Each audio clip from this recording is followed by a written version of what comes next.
मेरा सवाल एमपी जी से है। सर मैं ये पूछना चाहता हूँ कि जो सबसे ज्यादा भर्तियां निकाली जाती है सी या डी ग्रुप की होती है, जो आजकल खाली पड़ी है। देखा गया है कि न्यूज में कई बार भर्ती निकाल दी जाती है, पर ये भर्तियां हमेशा लटकी रह जाती है, जिससे युवाओं की बेरोजगारी, जैसा कि सभी जानते हैं कि हरियाणा नंबर 1 है। तो मैं पूछना चाहता हूँ कि जैसे ही आपकी सरकार आएगी, आपकी सरकार का इसके बारे में क्या विचार है कि सी और डी ग्रुप की जो भर्ती है सिर्फ एक, जैसे कहते हैं कि लॉलीपॉप के तरीके से दिखा दिया जाता है, युवा तैयारी करते हैं परंतु उनकी भर्ती पूरी नहीं हो पाती है। तो इसके बारे में आपके क्या विचार? ये बहुत ही अच्छा सवाल आपने पूछा कि हम भर्तियों को लेकर क्या करेंगे हरियाणा में। वैसे तो विधिवत तरीके से हम अपने घोषणा पत्र में, जो प्रदेश सरकार का घोषणा पत्र है, हम अपना भर्ती विधान, कांग्रेस की जब सरकार आएगी तो उसका भर्ती विधान की हम विधिवत घोषणा करेंगे। लेकिन आज मैं पहली बार प्रेस के साथियों के लिए भी, जो कांग्रेस की सरकार हरियाणा में जब बनेगी तो हमारा भर्ती विधान की क्या मुख्य केंद्र बिंदु रहेंगे, आपके सामने उनको रखना चाहता हूँ। मुख्य हमारा उद्देश्य है कि पक्की भर्ती हो, पारदर्शी भर्ती हो, समयबद्ध भर्ती हो और व्यापक भर्ती हो, जिसमें पहला कि हरियाणा में जो पद समाप्त किए गए हैं, खाली पड़े हैं 2 से 2.5 लाख पद, तुरंत उनकी भर्ती, पक्की भर्ती निकाली जाएगी। दूसरा, टाइम बाउंड भर्तियों के लिए, हर भर्ती के लिए एक अलग ओएसडी की नियुक्ति होगी और किसी भी भर्ती की परीक्षा या रिजल्ट एक दिन भी लेट अगर होगा तो उस ओएसडी की छुट्टी होगी।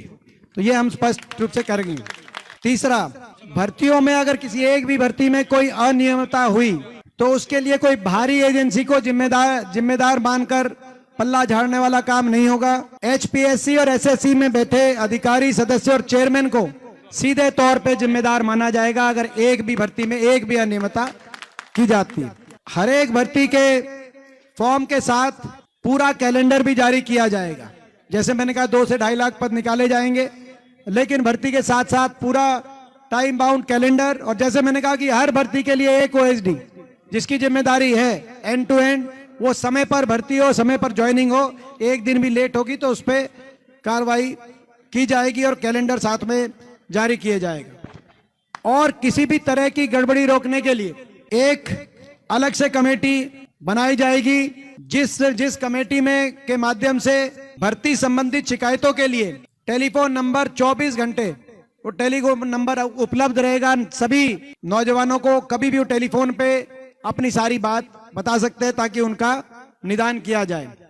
इसके साथ साथ जो ग्रुप सी और डी में जो इंटरव्यू समाप्त हुए हैं, उनका उसकी शुरुआत हमारे समय ही में हुई थी। भाजपा ने उस बात को कहा कि हमने क्या, लेकिन हमारी भी जो आखिरी भर्ती आती, जैसे जेबीटी की भर्ती थी, 14,000 जेबीटी लगे थे, उसमें इंटरव्यू के ज्यादा नंबर नहीं थे, तो वो शुरुआत उस समय हुई थी। लेकिन हम उस बात को, क्रम को जारी रखेंगे, कोई इंटरव्यू नंबर ना हो ताकि पारदर्शिता में कोई कमी ना हो। और साथ में जो ग्रुप 1 और 2 में वो जो इंटरव्यू की जो आज परिस्थिति है, उसमें भी पूर्ण विचार किया जाएगा कि उसमें कम से कम सब्जेक्टिवनेस कैसे आए ताकि पारदर्शिता का पूरा ख्याल रखा जाए। और किसी अन्य भर्ती से, अगर किसी अन्य भर्ती के प्रश्न अगर दूसरी भर्ती के एग्जामिनेशन में रिपीट किए जाते हैं तो उसको भी पेपर लीक की श्रेणी में माना जाएगा। ये भी हमारा जो एक पॉइंट है। इसी रूप से किसी भी भर्ती का पेपर लीक होने पर एजेंसी के साथ साथ सेक्रेटरी से लेकर पूरे कमीशन की जो है जिम्मेदारी भी होगी और जांच भी होगी। ये भी हम साथ साथ कहना चाहते हैं। और दोबारा पेपर लीक या भर्ती गड़बड़ी होने सूरत पे पूरे भर्ती कमीशन को बर्खास्त करके पुनर्गठित करने का काम हमारी सरकार करेगी। तो आप कहने का मतलब कि पूरे देश के अंदर इस प्रकार का हम भर्ती विधान बनाना चाहते हैं जो पूरे देश में पारदर्शिता के लिए हमारी भर्ती हरियाणा की मानी जाए, समयबद्ध भर्तियों के लिए। क्योंकि चक्कर कटाकर 5 साल तक, ये जो सीटी वाली बात, 5 साल तक घुमा कर, और उसके बाद जो है बेरोजगारी, क्योंकि 5 साल तक नौजवान इंतजार नहीं कर सकता। तो समयबद्ध, पारदर्शी और व्यापक भर्ती, ये इस उद्देश्य के साथ हम ये अपना भर्ती विधान अपने घोषणा पत्र के माध्यम से विधिवत रूप से हम लेके आएंगे। आज मैंने कुछ मुख्य बिंदुओं आपके साथ पहली बार उनको शेयर किया है, लेकिन आप लोगों में से अगर किसी को इस पे कुछ और सुझाव देना है, इसको और अच्छी तरीके से हम कैसे लेके आएं, तो आप वो सुझाव आप देते रहें ताकि हम उन सुझावों को भी अपने घोषणा पत्र में शामिल करें।